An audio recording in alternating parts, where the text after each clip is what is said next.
organisasi keagamaan seperti gereja, terus kemudian Ansor dan lain-lain itu bekerja sendiri, melakukan bikin posko juga, bikin dapur umum juga, pemerintah bekerja sendiri juga, gitu. Jadi sama-sama kerja tapi nggak ada kerjasama. Salah satu tujuan kita bernegara itu supaya nggak ketemu jalan buntu. Iya betul Bang. Jadi bernegara itu harus membuka jalan keluar.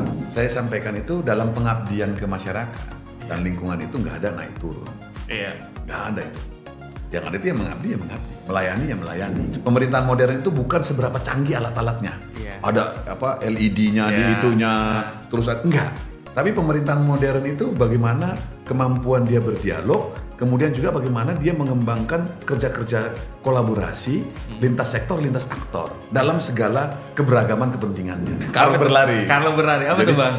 Jadi orang bilang, kenapa Karo berlari? Karena kita ketinggalannya udah jauh. Tapi kalau ketinggalannya tadi nggak jauh, jogging aja cukup. Ya.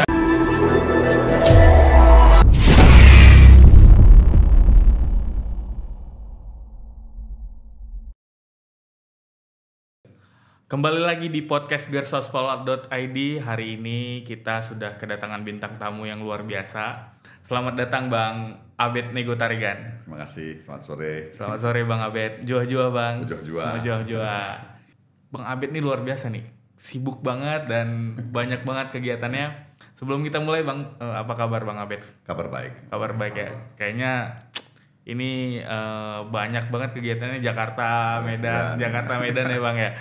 Oke, sedikit informasi kawan-kawan. Bang Abed nih hari ini tadi sudah saya jelaskan ada di Kedeputian 2. Kalau boleh tahu nih Bang, boleh diceritakan sedikit nggak sih Bang, apa sih yang jadi tugas dari Kedeputian 2? Kami di Kedeputian 2 Kantor Staf Presiden itu membidangi bidang pembangunan manusia. Jadi sektor-sektor yang kami kawal itu ada pendidikan, kesehatan, perlindungan sosial, kebencanaan, terus kemudian juga desa, pemuda dan olahraga, banyak ya Pak? Dan agraria. Jadi memang waktu didesain di awal itu Kedeputian 2 itu memang berkaitan dengan layanan dasar, hak dasar, yang fundamen banget ya Pak. Jadi yang memang layanan dasar di masyarakat begitu. Nah kita juga milihnya termasuk juga masuknya isu tanah agraria karena itu juga banyak berkaitan dengan hak dasar masyarakat. Ya, itu juga menjadi atensi khusus dari Bapak Presiden Bang, yang mana kurang lebih 10 tahun belakangan ini Pak Presiden sangat concern di bidang agraria, yang mana sertifikat tanah itu diberikan kepada masyarakat. Termasuk juga redistribusi tanah. Redistribusi tanah nih Bang, karena itu amanat undang-undang juga ya Bang? Betul, sebenarnya undang-undang mengamanatkan itu. Jadi ini hal yang sudah lama tapi baru bisa dilaksanakan secara lebih masif di 2 periode ini. Ini Bang Abed ini kan sebelum di Deputi 2 ini kan kita juga googling nih Bang, riset juga nih. Ini kawan awak nih orang Sumatera Utara ini harus kita riset. Bang Abed juga sebelumnya juga aktif mengadvokasi soal isu-isu reforma agraria, soal isu-isu lingkungan, isu pendidikan juga ya Bang. Dan ada isu sosial seperti kebencanaan juga ya Bang Abed sering advokasi. Bang, boleh diceritakan nggak sih Bang pengalaman Bang Abed dalam proses mengadvokasi masyarakat? Khususnya kita tahu kan masyarakat Indonesia ini sangat rentan karena kita ada di cincin merah. Itu sering terjadi bencana. Mungkin Bang Abed bisa ceritakan Bang pengalaman Bang Abed mengadvokasi masyarakat. Iya, jadi kalau saya itu terlibat sebenarnya sebelum saya di pemerintahan ya. Jadi saya sejak jilid 1 Pak Jokowi waktu itu dengan Pak Yusuf Kalla, memang saya ditelepon dari istana itu untuk nangani kebakaran hutan dan lahan tuh. Yang sering terjadi di Sumatera. Karena 2014 Pak Jokowi terpilih, 2015 kan kebakaran besar itu. Dan di Pekanbaru dan Palembang ya. Palembang, terus kemudian Kalimantan Barat gitu ya. Makanya tugas kita yang pertama waktu itu adalah, bahkan saya sebelumnya itu masih ikut mendraft dulu untuk Perpres Badan Restorasi Gambut gitu ya. Dan memang kalau dilihat dari perjalanannya, dulu Pak Jokowi sebelumnya mencalonkan itu ke kantor kami di Walhi. Jadi kalau di searching di Google itu salah satu lembaga yang didatangi Pak Jokowi gitu ya, itu adalah Walhi. Dan saya waktu itu posisi Direktur Nasional Walhi. Nah, ada 2 hal yang memang kami bicarakan gitu, yang cukup kuat, yaitu pertama berkaitan dengan soal-soal konflik agraria pertanahan, baik di kawasan hutan maupun di luar kawasan hutan. Nah, salah satu yang kita minta itu adalah hutan untuk rakyat, itu yang sekarang disebut dengan perhutanan sosial, social forestry. Terus kemudian yang kedua, kita minta waktu itu sama Pak Jokowi, kita garis kasih gambaran tentang kebakaran hutan dan lahan itu karena gambut kita yang dieksploitasi. Harus gambut itu harus direstorasi, harus dilindungi. Yaitu yang sekarang kita kenal dengan namanya Badan Restorasi Gambut dan Mangrove. Jadi itu bentuk relasi dalam gagasan dan kemudian juga program yang dijalankan di pemerintahan. Nah, pas masuk periode 1 itu ketepatan saya juga berakhir kepemimpinan saya di Walhi. Terus kemudian ditelepon dan untuk minta bergabung untuk menangani itu. Makanya saya cukup intens dalam konteks isu konflik, khususnya konflik agraria dan masalah-masalah kebencanaan. Dan syukurnya sekarang kalau bisa kita lihat kebakaran hutan dan lahan juga berkurang drastis karena memang ada isu penegakan hukum, ada perlindungan kawasan, dan kemudian juga pembangunan kesadaran di masyarakat. Jadi ini memang satu hal yang patut kita apresiasi juga gitu ya. Nah, di tahun yang sama, kira-kira 2016, saya dapat perintah oleh Kepala Staf Kepresidenan, waktu itu masih Pak Teten Mas Duki. Belum Pak Muldoko ya, Bang? Belum. Pak Teten dapat arahan dari Pak Presiden, sepertinya untuk menangani Sinabung. Nah, di situ saya mulai masuk ke Karo agak intens. Itu gitu. Puncak dari erupsi ya, Bang? Erupsi. Jadi terkait dengan itu banyak sekali lah masalah relokasi, masalah bangunan, masalah jaduk, banyak sekali gitu. Jadi saya banyak berinteraksi dengan masyarakat, dengan Pemda gitu ya. Dan itu memang membangun satu kesadaran saya juga bahwa ternyata dengan masyarakat itu dibutuhkan satu dialog yang intensif. Tapi ada substansinya gitu loh. Nah, dan situ juga saya menemukan bahwa memang kenapa problem ini berlarut-larut juga karena memang tidak ada komunikasi dan dialog yang cukup kuat sehingga distrust terjadi. Organisasi keagamaan seperti gereja, terus kemudian Ansor dan lain-lain itu bekerja sendiri, melakukan bikin posko juga, bikin dapur umum juga, pemerintah bekerja sendiri juga gitu loh. Jadi sama-sama kerja tapi nggak ada kerjasama. Artinya solusinya tidak ketemu nih. Tidak ketemu, jadi bahkan saling menegasikan gitu loh ya. Terus kemudian ada banyak protes-protes yang muncul pada waktu itu, dan saya punya kesempatan untuk menghadapi itu, bertemu dengan masyarakat, berdiskusi, menjelaskan. Ternyata yang menarik itu adalah bahwa sering sekali kita berpikir bahwa masyarakat itu harus segera kita kasih solusi. Padahal masyarakat itu kadang-kadang perlu tahu konteksnya. Kenapa mereka dikasih itu Pak? Kenapa situasinya kayak gini? Kenapa lambat dan lain sebagainya. Nah, ternyata ini kapasitas kita di dalam memimpin dan kemudian juga bagaimana menanganinya itu menjadi sesuatu yang sangat penting. Jadi itu agak intensif. Saya dan tim dulu ke Karo, ke Banjahe begitu, dan kemudian juga masuk ke wilayah-wilayah yang terdampak erupsi itu. Gitu. Ini sedikit informasi kawan-kawan bahwa bahkan sampai dengan hari ini ya Bang, masih banyak persoalan yang harus diselesaikan, khususnya yang terdampak oleh erupsi Gunung Sinabung. Itu dari tahun 2012 ya Bang kalau nggak salah. 2012 sampai dengan hari ini memang masih dalam proses perbaikan dan syukurnya masyarakat hari ini sudah mulai bisa beraktivitas dengan normal. Nah, sebelum kita bicara ke Karo nih Bang, semangat banget nih Bang. Bang Abed nih semangat banget kalau bicara tanah kelahiran di tanah Karo nih.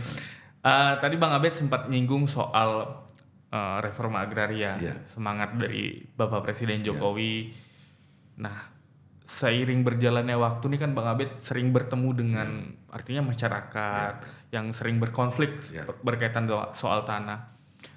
Apa sih Bang yang sebenarnya menjadi tantangan tersendiri, khususnya kan kita luas banget nih Bang. Indonesia mulai dari Sabang sampai Merauke, Miangas sampai Pulau Rote, itu permasalahan tanah itu kayaknya berat gitu Bang. Nah, Bang Abed menemukan apa sih Bang pengalaman dalam menyelesaikan itu Bang? Salah satunya itu memang kalau saya lihat itu kita terlalu legalistik formal. Pendekatannya ya Bang? Pendekatannya. Padahal dalam konteks tanah itu ada kondisi sosiologis juga, antropologis juga gitu ya. Dan kemudian ketika bicara legalistik formal, maka kita bicara surat-surat. Administratif. Padahal fakta penguasaan di lapangan, kesejarahan dan lain sebagainya. Nah, ini membuat semuanya jadi nggak ketemu. Satu sisi rakyat itu nggak punya administrasi pertahanan yang lengkap. Satu sisi negara melihat itu harus dalam pendekatan itu. Administrasi. Akhirnya apa? Makanya kita selain bagaimana membuat ada penyelesaian konflik, ya, tetapi juga ada pendekatannya mengadministrasikan. Itu yang namanya sertifikasi tanah yang dilakukan secara skala besar. Nah, kembali tadi ke soal-soal tadi. Itu misalnya contoh, banyak sekali tanah-tanah itu sudah diduduki oleh masyarakat berpuluh tahun dan secara faktual kita nggak mungkin menggusur mereka. Tapi suratnya di yang lain, sebutlah di PT tertentu. Sekarang pertanyaannya buat kita, itu mau kita paksakan formalnya atau mau menerima keadaan itu. Nah, disinilah sebenarnya keberanian pemerintah untuk mengambil keputusan gitu, bahwa ini kita sebut dengan redistribusi. Di beberapa tempat misalnya di Buleleng, di Banyuwangi, di Jawa Tengah gitu ya, di Bandungan misalnya, itu HGU. Guna usaha tapi didistribusikan karena memang faktanya masyarakat sudah berpuluh tahun tinggal di situ. Berarti nggak bisa jadi hak milik ya, Bang? Jadi hak milik memang, jadi hak milik diserahkan ke masyarakat. Artinya kan kita berani memutuskan karena kalau kita pindah pun bisa jadi sosial cost-nya maupun secara ekonomi itu mahal sekali. Bisa jadi kita lebih baik memberikan tanah baru atau HGU baru kepada perusahaan di tempat lain gitu loh. Jadi ini hal-hal seperti ini memang butuh keberanian untuk itu gitu ya, dan di beberapa tempat sudah dilakukan, termasuk juga sembari selain tadi bagaimana menyelesaikan konfliknya, bagaimana mengadministrasikan, kemudian juga bagaimana memberdayakannya. Karena kalau masyarakat ini juga nggak ada pemberdayaannya, dijual lagi. Kita masuk nanti ke lingkaran permasalahan itu lagi. Artinya memang perlu ada proses pengedukasian kepada masyarakat bahwa pemerintah memberikan ini memberikan jaminan, memberikan keleluasaan untuk masyarakat mandiri dengan apa yang diberikan oleh pemerintah. Bahkan kepemilikan dengan sertifikat milik. Misalnya kalau di sektor di kehutanan itu ada dua pendekatannya, bisa juga redistribusi, bisa juga pendekatannya perhutanan sosial yang saya sebut tadi itu. Bisa hutan desa, hutan kemasyarakatan, hutan tanaman rakyat gitu ya. Itu pilihan-pilihan yang ada. Jadi saya selalu percaya gitu ya. Salah satu tujuan kita bernegara itu supaya nggak ketemu jalan buntu. Iya, betul, Bang. Jadi bernegara itu harus membuka jalan keluar. Nah, dalam proses inilah kita mencari berbagai bentuk model-model jalan keluar. Walaupun tadi kalau tantangannya itu tadi tuh legalistik formal. Ini saya suratnya di saya ini. Tapi faktanya itu sudah sulit kita lakukan. Ketergantungan masyarakat terhadap tanah itu sudah sangat luar biasa gitu ya. Sisi lain misalnya ini kawasan hutan nih, nggak boleh. Tapi masyarakat sudah berkebun lebih dari 10 tahun gitu. Itu ini mau gimana kita? Dan udah berpenghasilan di situ. Kalau istilah saya itu mereka sudah merasakan madunya di situ. Terus kemudian kita mau cut, sementara kita nggak punya skenario. Kalau kita cut, terus apa yang akan kita berikan ke mereka sebagai negara gitu. Jadi ini tentu cukup rasional gagasan. Kalau dulu kan orang takut nih, reforma agraria ini dekat dengan pendekatannya sangat represif gitu, atau memaksa, atau kemudian juga bahkan beberapa titik itu, berapa momen tuh di zaman dulu itu, atau saya masih mahasiswa gitu, awal-awal reformasi, wah ini komunis nih. Iya betul bang. Nggak ambil tangan terus bagi-bagi gitu, ini komunis nih. Padahal enggak. Ini soal juga bagaimana memastikan kesejahteraan masyarakat sebenarnya. Dan memastikan haknya dan terlindungi gitu. Dan menjalankan amanat undang-undang pokok agraria. Kita minum dulu, Bang. Boleh. Kita minum dulu, Bang. Nah, tadi kan Bang Abid juga sudah menjelaskan ya, Bang, soal fungsi dan tugas. Ya banyak lah. Banyak ya. Tantangan. Kalau pendidikan banyak lagi tuh. Tapi kita di KSP itu agenda utamanya itu memang mengawal program prioritas presiden. Dan kemudian juga mengawal isu-isu strategis. Jadi kalau program prioritas tadi itu kayak reforma agraria, itu prioritas presiden tuh. Kalau di pendidikan kita itu program prioritasnya itu Merdeka Belajar ya, Bang, salah satunya. Salah satunya itu ini program Indonesia Pintar. Iya betul. Kartu Indonesia Pintar gitu ya. Itu salah satu program prioritas presiden yang memang kita kawal. Nah, kemudian disebut prioritas itu sebenarnya juga berkaitan sama janji presiden. Nah, ini kan janji politik maupun janji kampanye ya, Pak? Janji politik maupun janji kampanye, karena kita harus juga mendukung bagaimana seorang presiden bisa memenuhi janji-janjinya gitu loh. Makanya kita, dan kalau isu-isu strategis misalnya kayak kadang kita merespon satu keadaan yang genting misalnya gitu, itu harus kita respon. Oke. Tapi kalau boleh tahu nih, Bang. Ya. Nggak apa-apa, Bang, sambil diminum. Ini kan presiden kita nih kan kerja banget nih Bang. Capek nggak sih Bang? Jadi sebagai Deputi 2 Bang?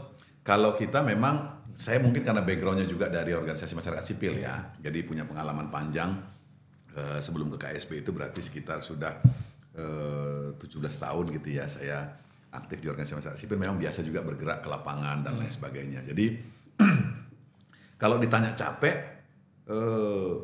kalau buat saya ya, enggak, karena memang saya dari punya, hati ya, punya mode yang sama gitu, suka bergerak, suka mendengar, suka ke lapangan, suka tidur di masyarakat begitu ya.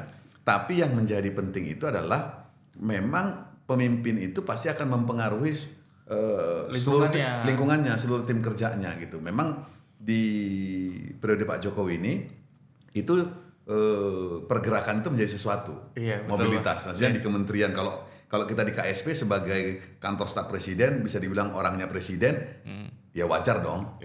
Tapi kalau teman-teman di kementerian kan belum tentu, karena mereka adalah birokrat yang memang direkrut dalam sistem pemerintahan yang siapapun presidennya, kira-kira gitu ya. Nah ini yang membuat saya lihat juga pergerakan itu cukup dinamis gitu. Dan memang secara background Bang Abed ini sudah cukup bisa mengimbangi ya gaya kerjanya Pak Jokowi ini. Nah balik lagi Bang, kita baca nih Bang bahwa Bang Abed sudah mengambil beberapa formulir. Nah, ini berubah duduknya.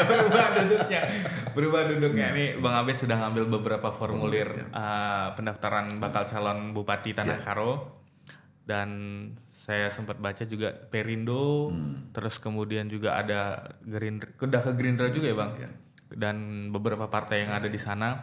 Nah, kenapa sih Bang akhirnya alasan yang mendasar Bang Abed memutuskan untuk ini kan ibaratnya posisi Bang Abed deh enak nih, ring 1 presiden, berani memutuskan saya harus ke Tanah Karo, saya harus bertarung di pilkada Tanah Karo. Saya dalam perjumpaan saya dengan masyarakat Karo, terus kemudian Karo sebagai satu wilayah begitu ya, baik karena tugas-tugas maupun di luar tugas gitu. Dan saya melihatnya ini merupakan satu hal yang ada banyak sekali peluang untuk membangun satu keadaan di mana masyarakat dan wilayahnya itu berkembang secara progresif gitu ya. Karena potensinya yang luar biasa. Tetapi sisi lain saya melihat bahwa ada banyak kapasitas yang nggak optimal, baik di birokrasi, kemudian juga bagaimana elemen-elemen yang ada di Kabupaten Karo tadi itu. Nah, misalnya seperti saya katakan tadi, di dalam penanganan masalah itu sangat banyak kekhawatiran dalam proses pengambilan keputusan, banyak khawatir kalau melakukan terobosan yang sebenarnya bagi kita justru itu sangat penting terobosan itu dilakukan gitu, karena untuk bisa bergerak maju tadi itu. Makanya saya melihat begitu ada banyak persoalan yang harus dijawab, mulai dari isu sumber daya manusia, mulai dari isu lingkungan, isu pertanian, isu infrastruktur gitu ya. Dan saya lihat bahwa ini sangat memungkinkan sebenarnya untuk dilakukan sesuatu. Nah saya memang agak tipikalnya begitu. Saya nggak terlalu suka kalau terlalu lama diskusi. Langsung action ya Bang? Ya maksudnya gitu. Karena selama ini saya ikut tuh di dalam proses-proses penanganan. Tapi sebagai masyarakat Karo begitu, selama ini ada seminar, ada diskusi, itu harusnya begini gitu ya, dan begitu dan begini gitu. Saya pikir-pikir lama ini kayaknya. Lama ini. Ini kita harus berani untuk terjun. Memang banyak pihak bilang itu saya itu agak bodoh gitu ya. Bodoh itu dalam arti kan studi nasional tadi sudah sebagai pejabat tinggi madya setingkat eselon 1A gitu. Ini ngapain jadi bupati? Bunuh diri kelas Pak. Bupati yang secara nomenklatur kalau PJ-nya aja itu eselon 2 kan? Eselon 2 gitu. Jadi saya sampaikan itu dalam pengabdian ke masyarakat dan lingkungan itu nggak ada naik turun. Nggak ada itu. Yang ada itu yang mengabdi, melayani yang melayani gitu. Jadi kalau di nasional kita nanganinya isu A, B, C, D gitu ya. Terus kemudian itu makanya kita meluas tuh. Makanya orang nasional itu cara berpikirnya tuh meluas tuh. Sangat tapi belum tentu mendalam. Nah, kalau kita di kepala daerah itu mendalam. Lebih spesifik ya Bang? Iya, kita melayani masyarakat itu masyarakatnya langsung. Iya. Karena kita tahu ya, misalnya contoh KTP kita yang tanda tangan kan pemerintah daerah. Iya. Artinya yang ngurusin kita, ya manusianya itu pemerintah daerah. Iya. Kalau pemerintah pusat itu program kebijakan gitu, perlindungan gitu ya. Tapi yang mengurus, makanya saya bilang tadi ke dalam itu tadi. Jadi kalau di nasional kita meluas, kalau daerah itu kita mendalam gitu. Makanya saya melihat bahwa saya nggak melihat ini sesuatu yang turun. Ya, artinya bukan downgrade bukan jabatan, downgrade, ya? nggak ada bunuh diri kelas, saya nggak percaya itu. Okay. Tapi yang saya lihat itu justru bagaimana benar-benar komitmen melayani itu kita perdalam dengan bagaimana kita mengajukan diri untuk menjadi calon kepala daerah. Calon bupati. Ya. Kalau boleh di-spill udah kemana aja nih Bang? Maksudnya kemana aja nih? Udah ke kantor DPC mana aja nih? Oh, kalau yang kita sih taunya baru Perindo dan ya, ada Perindo, Hanura, PDIP, Gerindra dan kemudian Nasdem. Oke. Ya, udah 5 ya. Jadi memang sudah fit and proper juga gitu ya. Termasuk satu PKB. Okay. PKB ya, sudah fit and proper. Jadi memang sekarang ini lagi ya saya lebih banyak fokus bagaimana juga ke masyarakat. Karena buat saya itu menjadi sangat penting. Sering sekali kita kegeeran. Iya. Merasa kita sudah terkenal, merasa kita sudah cukup mumpuni, tapi kita perlu sebenarnya uji ke masyarakat. Ujian pertama itu apa? Berinteraksi dengan masyarakat. Ya, dialog ya Bang. Dialog untuk itu. Makanya saya udah ke pasar. Saya udah ke terminal. Pasar Buah Brastagi, Pasar Kawan Jahe. Terus kemudian saya pergi ke beberapa desa, pergi ke komunitas-komunitas untuk berdiskusi begitu. Dan memang kalau saya melihatnya itu, ini juga sekaligus menguji. Menguji pertama itu kesiapan saya melakukan dialog. Karena saya percaya dari dulu, dalam seluruh kepemimpinan organisasi, sampai hari ini sebagai Deputi Kepala Staf Kepresidenan, saya percaya dialog.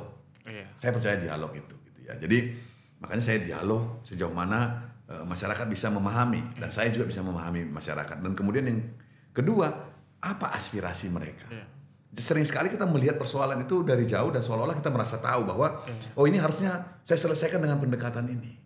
Tapi bisa jadi tapi kita perlu mendengar dari bawah itu apa? Artinya melihatnya bukan dari Menara Gading ya Bang? Betul. Jangan. Ini pemerintahan modern itu yang saya percaya ya. Pemerintahan modern itu bukan seberapa canggih alat-alatnya. Ada LED-nya di itunya, terus enggak.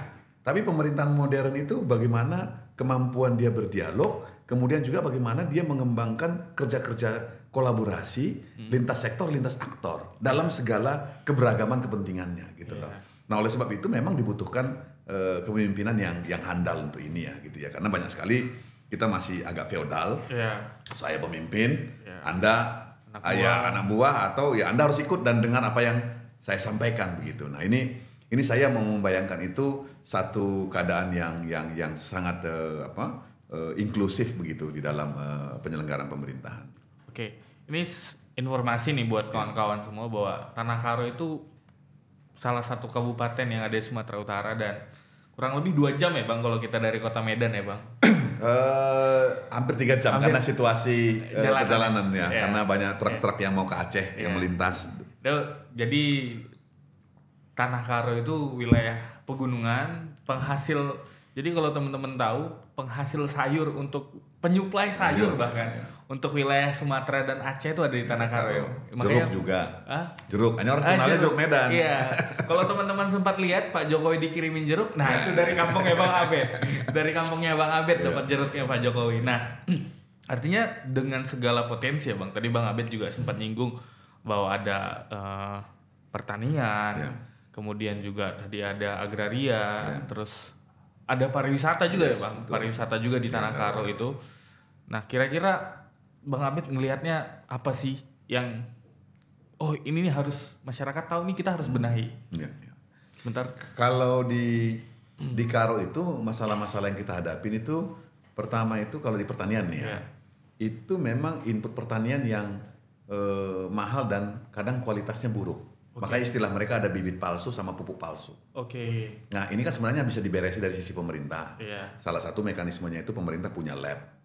Atau kemudian pemerintah kalau belum bisa bangun labnya itu bisa meminta semua produk yang beredar itu harus ada demonstration plotnya misalnya. Kalau nggak teruji out gitu loh, out, jangan masuk ke karo begitu loh. Ini bagian dari proteksi dari si petani.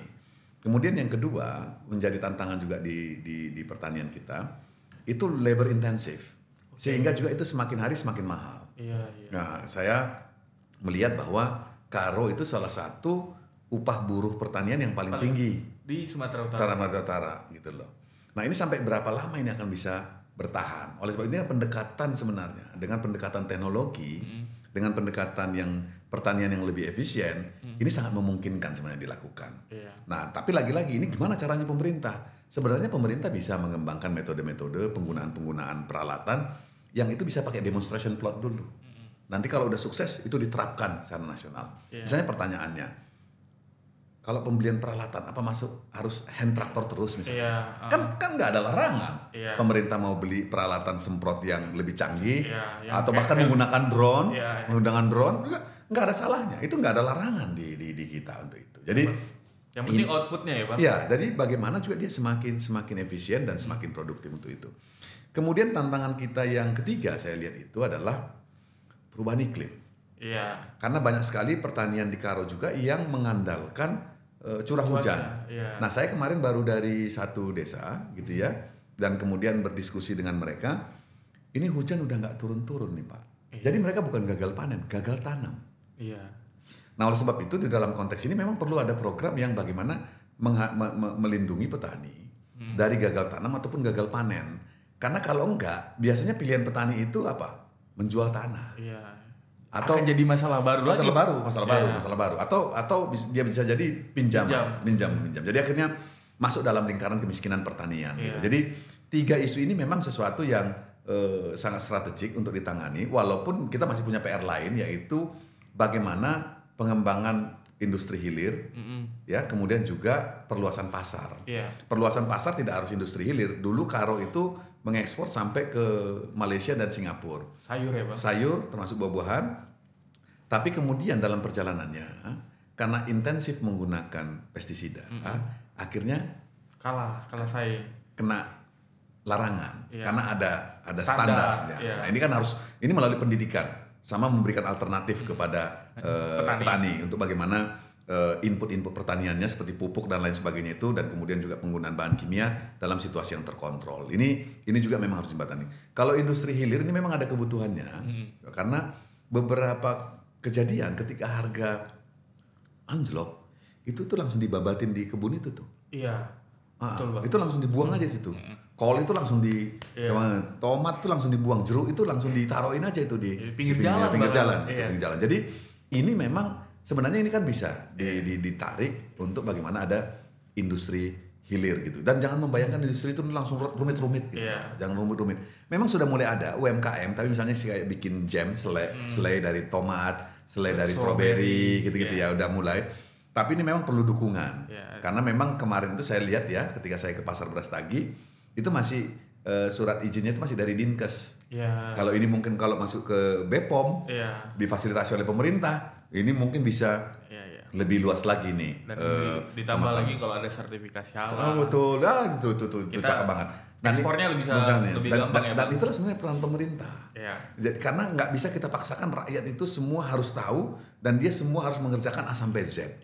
Makanya kemampuan pemerintah untuk melihat ruang-ruang mana dia harus intervensi untuk bagaimana meningkatkan kesejahteraan masyarakat melalui perluasan pasar, perbaikan kualitas, pengembangan produk itu memang menjadi sangat penting. Jadi ini kalau dari sisi pertanian di kita ya. Kalau di pariwisata, saya mau tanya itu, Bang. Pariwisata, kendala kita itu salah satunya memang terkait dengan Karo itu agak banyak punglinya. Jujur iya, Bang. Banyak banget punglinya. Pungli parkir, pungli masuk gitu. Akhirnya membuat orang takut. Ya, takut karena nggak semua orang itu mempersiapkan duit sebanyak tanpa batas kira-kira gitu loh ya. Karena ini juga jadi persoalan. Kemudian yang kedua, itu juga berkaitan dengan bagaimana penataan kawasan. Karena destinasi itu menjadi penting. Sekarang pertanyaan saya, apa destinasi di Brastagi? Kalau saya Bang, Iya. Gundaling Bang. Gundaling, tapi lihat Gundaling sekarang bagaimana? Misalnya kan? Semraut Bang. Semraut kan Semraut. gitu. Itu kan itu. Iya. Artinya kita karena nggak bisa kita hanya jual udara. Iya. Walaupun sebenarnya pendorong yang pertamanya itu adalah kondisi udara yang dingin, segar gitu ya. Tapi kemudian itu oleh sebab itu penataan destinasi menjadi sangat penting. Nah, kemudian yang ketiga itu berkaitan dengan fasilitas pendukung gitu infrastruktur ya Bang. Infrastruktur gitu ya, misalnya kayak toilet dan lain sebagainya. Terus kemudian yang terakhir itu adalah hospitality-nya.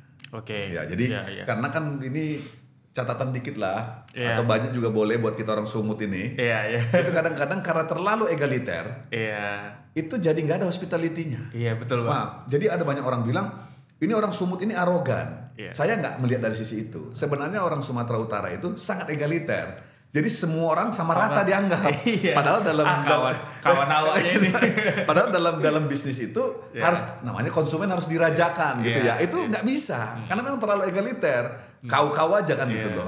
Gitu. Jadi ini yang sebenarnya makanya kalau orang bilang arogan, enggak karena memang kasar gitu. Itu karena terlalu egaliter tadi itu. Makanya ini kan harus melalui satu upaya yang cukup serius bagaimana meningkatkan kapasitas pengetahuan dan budaya di masyarakat tentang hospitality. Karena kita punya potensi yang luar biasa ya. Jadi kalau di Karo itu bisa agroturism gitu. Jadi pertanian misalnya pertanian untuk pariwisata, misalnya ke kebun stroberi, kebun bunga, kebun wortel, kebun jeruk juga menarik sebenarnya untuk dikunjungi. Dan bisa jadi edukasi juga buat anak-anak ya Bang. Terus kemudian juga kita punya spot-spot yang memang itu hutan. Hutan itu kenapa? Karena kita punya Tahura juga yang berbatasan walaupun itu dekat Deli Serdang. Ya. Tapi kita kan sebenarnya itu bisa connecting gitu ya. Terus kemudian juga kita punya sebagian sedikit Danau Toba Tongging. Iya. Yang air terjun Sipiso. Iya. Nah, itu sebenarnya itu satu keadaan yang ya itu berkah lah sebenarnya gitu yang harus bisa kita manfaatkan. Sisi lain secara geografis dia itu daerah transit. Iya. Orang mau ke Aceh Selatan bisa lewat. Orang mau ke Dairi lewat. Atau orang mau ke Simalungun Atas yang lewat dari Seribu Dolo yang lewat dari Merek ini. Jadi sementara ke Medan nggak jauh. 70 km aja. Hanya tadi karena sendat-sendat karena truk dan lain sebagainya itu. Pokoknya tapi jalannya nggak berubah ya Bang, tetap jalan Jamin Ginting ya Bang. Tapi udah mulai lebar. Walaupun aspirasi yang kuat itu adalah jalan tol. Jalan tol. Nah, tapi beberapa hitung-hitungan memang belum agak challenging ya Bang kalau jalan tol ya Bang kalau mungkin jalur lain diambil mungkin agak bisa. Lewat kalau Langkat ya. Langkat misalnya gitu. Itu mungkin agak bisa agak lebih landai begitu ya. Jadi dilihat dari persoalan-persoalan tadi memang nggak bisa hopeless gitu ya. Karena kita punya banyak harapan. Karena buat saya itu seperti saya katakan tadi itu masyarakat itu ketika didialogkan, ketika kemudian diajak terlibat dan kita secara sungguh-sungguh dan konsisten, saya yakin itu bisa. Apalagi kalau misalnya kita pergi ke masyarakat Karo yang juga sebenarnya secara pertanian itu cukup rajin, cukup kuat, sangat tertarik dengan hal-hal baru, tetapi nggak ada pendorongnya. Nah ini kan sebenarnya diharapkan tuh pemerintah hadir di situ. Ya, nah makanya saya mengatakan tadi keinginan saya untuk terus bisa melayani, melayani masyarakat dan pada saat ini keputusannya adalah bagaimana menjadi calon bupati dan harapannya dipercaya oleh masyarakat jadi bupati. Tadi untuk memberikan layanan yang lebih maksimal ke masyarakat sehingga tadi potensi Karo tadi itu bisa terbuka semua gitu. Makanya saya menggunakan istilah itu transformasi, begitu ya. Transformasi Karo untuk unggul, maju dan sejahtera. Jadi hashtag saya gunain ini berlari. Karo berlari. Apa tuh Bang? Jadi orang bilang kenapa Karo berlari? Karena kita ketinggalannya udah jauh. Tapi kalau ketinggalannya tadi nggak jauh, jogging aja cukup. Jogging itu jalan kecil-kecil. Jadi jogging aja cukup. Tapi sebenarnya berlari itu bersih, melayani dan rapi. Jadi kalau bersih tadi itu pemerintahan yang bersih dan kemudian melayani. Dan rapi tadi berkaitan dengan soal tadi bagaimana penataan ruang di Karo yang karena kita tahu juga masalah sampah punya persoalan serius, tata ruang kota misalnya kan itu menjadi sangat satu isu yang perlu untuk dapat perhatian. Terus kemudian juga melayani tadi itu bagaimana birokrasi benar-benar bisa memberikan pelayanan yang baik untuk masyarakat. Artinya pelayanan dasar harus tetap harus beres karena kita ini 2024 loh, gitu loh. Ini agak memalukan.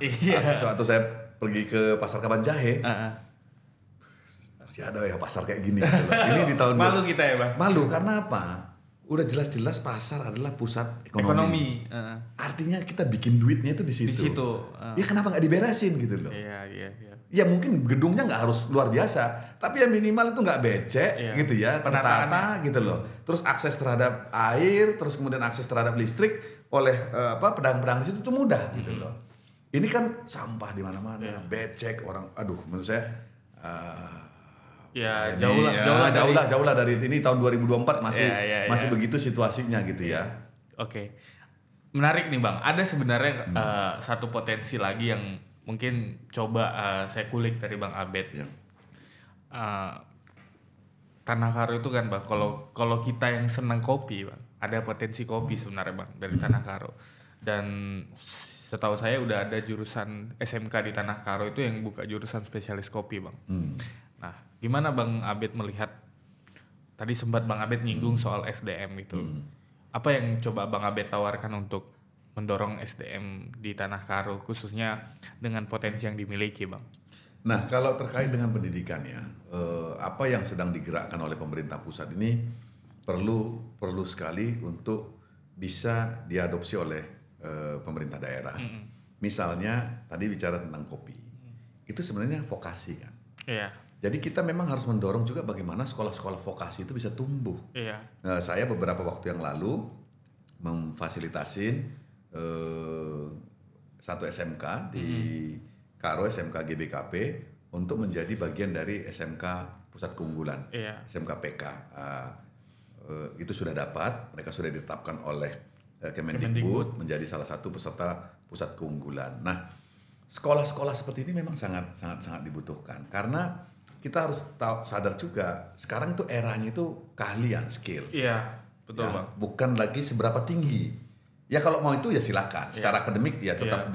Tapi orang nggak semuanya itu nggak selalu bergerak dalam konteks bagaimana dia maju dari sisi akademik. Tapi juga ada yang mau maju secara keahlian. Nah ini sebenarnya sangat dibutuhkan seperti katakan tadi itu ya. Misalnya soal kopi, soal pertanian jeruk tadi dan lain sebagainya. Ini sangat dibutuhkan sekali nih keahlian-keahlian di dalam penanganan itu. Sama juga misalnya ketika kita bicara kopi tadi itu, sejauh ini kan ini masih hanya dibeli oleh perusahaan-perusahaan besar ya. Nah, saya nggak perlu sebut merek gitu ya. Tapi sebenarnya ini juga harusnya bisa sejalan dengan tumbuhnya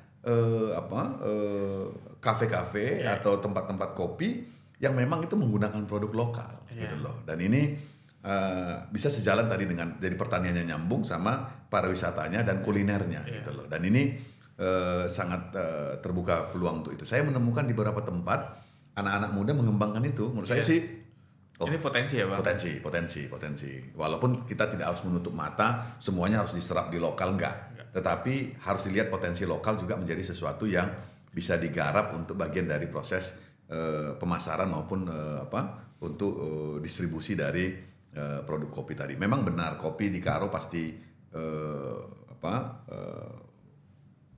menarik gitu karena kan dia di ketinggian kan. Iya, dataran tinggi ya Bang. Tinggi Arabica kan gitu loh. Jadi ya itu pasti rasanya berbeda gitu, yang banyak di dataran rendah ini kan banyak yang di robusta begitu. Nah, ini saya melihatnya potensi produk itu menjadi sesuatu yang sangat bisa diandalkan. Dan seperti saya katakan tadi, saya kembali sedikit, misalnya petani-petani jagung sulit untuk menanam karena cuaca hujan. Nah, ini juga perlu nanti dipikirkan apakah memang memungkinkan untuk dikombinasi dengan model perkebunan.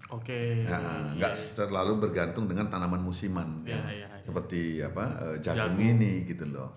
Mungkin bisa dikombinasi juga dengan peternakan. Tapi saya kemarin ketika pergi itu saya memang sangat khawatir karena ini satu keadaan alam yang nggak bisa kita kendaliin. Ya, ini dan menjadi isu global ya Pak. Isu global, oleh sebab itu ini harus dipikirin bersama-sama nih bagaimana adaptasinya gitu loh. Tadi apakah dengan mode diversifikasi produk pertaniannya digabung dengan peternakan atau ada hal-hal yang lain gitu. ini menjadi tantangan ya kawan-kawan, adaptasi ya Bang. Adaptasi. Karena memang banyak kasus kita justru malah kalah oleh situasi. Ya. Oke. Mungkin terakhir nih Bang, saya pengen tanya. Sejauh mana sih Bang persiapan untuk di pilkada ini Bang? Apakah sudah siap lahir batin, keluarga sudah mendukung, termasuk kawan-kawan gitu, gimana Bang? Kalau keluarga sudah mendukung ya, teman-teman juga gitu, baik di kantor, teman-teman di di luar kantor gitu ya, itu memberikan dukungan. Dan saya itu sangat berkepentingan dalam proses sekarang ini itu, saya harus bisa juga tidak hanya memenangkan hati partai, tapi sekaligus juga melakukan pendidikan politik ke masyarakat. Itu tantangan ya Bang? Tantangan, karena sering sekali kita itu berpikirnya itu jalan pintas. Oke. Dapat rekomendasi partai nanti operasi aja lah. Iya. Ya kan gitu ya. Tapi tanpa ada upaya kita bagaimana berinteraksi, berdiskusi, berdialog dengan masyarakat. Saya melihat itu pilkada itu sebagai pesta demokrasi justru di dalam konteks itunya sendiri gitu ya. Jadi kalau hari H-nya itu cuma satu harinya gitu. Tapi proses menuju hari H itu menjadi sesuatu yang sangat penting. Dan kemudian yang kedua, pendidikan politik itu saya percaya juga bagian dari nanti masyarakat bisa melihat kriteria pemimpin apa yang mereka butuhkan gitu ya. Bisa jadi saya nggak memenuhi kriteria untuk itu, walaupun kalau ditanya dari sisi saya adalah kriteria yang tepat untuk menjawab persoalan di Karo gitu. Tetapi masyarakat tentu. Nah ini semua proses yang berjalan dan lagi-lagi ya kalau baliho spanduk sudah jalan lah gitu ya. Terus kemudian sekarang lagi dirapiin sekretariat ya. Jadi rumah aspirasi namanya. Jadi di Kawan Jahe sedang kita siapin gitu ya. Dan kemudian juga tim sedang jalan untuk itu dengan harapan masyarakat bisa lebih mengenali calonnya, karena kita sebagai kandidat itu punya tanggung jawab supaya masyarakat tidak membeli kucing dalam karung. Iya, betul ya, Bang. jadi benar-benar juga kita sebagai kandidat itu harus transparan lah gitu ya, transparan dan bisa dilihat, bisa diakses oleh masyarakat. Saya pergi ke bank sampah misalnya, di jaringan bank sampah, menarik sekali gitu ya, dan mereka sangat tertarik bagaimana isu-isu lingkungan menjadi isu yang terdepan di dalam hal ini. Misalnya ternyata kita selama ini kalau kita lihat layanan sampah itu hanya di ibu kota kabupaten aja atau kota-kota besar di kabupaten. Tapi di perdesaan sampah-sampah plastik itu tuh dibenam aja itu di tanah itu gitu. Jadi masalah ya Bang? Jadi masalah. Makanya sering sekali kita menemukan desa dengan problem kota. Oke. Dari sisi lingkungan salah satunya itu persampahan. Desa dengan problem kota itu adalah soalnya di situ. Nah kemarin tuh teman-teman bank sampah itu ketika udah bergerak gitu, sekarang itu katanya setiap botol plastik atau apa gitu tuh udah susah ditemuin. Karena sudah ada yang menampung. Menampung. Jadi katanya tuh pokoknya sekarang ini jangan sembarangan ninggalin botol plastik. Udah ada yang manggil. Buat saya tuh ini ada sesuatu nih gitu. Itu tadi transformasi itu ya Bang? Transformasi tadi itu gitu loh. Dan ini kita bayangkan akan banyak lagi nanti yang bisa kita lakukan di Karo gitu. Oke. Terima kasih Bang Abed. Nanti kita akan ngobrol-ngobrol lagi. Mungkin akan lebih seru kalau kita ngobrolnya di Brastagi ya Bang. Atau di Kawan Jahe. Di Bukit Siosar Bang. Siosar sepi sekarang. Oh Siosar sepi. Iya, karena tadi pungli dan lain sebagainya. Sayang sekali. Atau di tempat Pak Jokowi metik jeruk. Jeruk ya, di Lemlas Datas. Iya, Lemlas Datas. Oke. Terima kasih Bang Abed atas waktunya sudah mau main-main di gersospol.id. Sukses buat Bang Abed di proses pencalonannya ya Bang. Mudah-mudahan diberikan kelancaran, dan untuk kawan-kawan masyarakat Karo nih ada calon pemimpin, calon bupati keren nih yang akan siap. Jadi mudah-mudahan Bang nanti saya Desember Bang akhir tahun main ke Brastagi. Ya. Udah Abang yang ada. Udah Abang yang ada di sana. Oke. Terima kasih bujur Bang Abed. Sampai bertemu lagi di episode Gersospol berikutnya. Salam.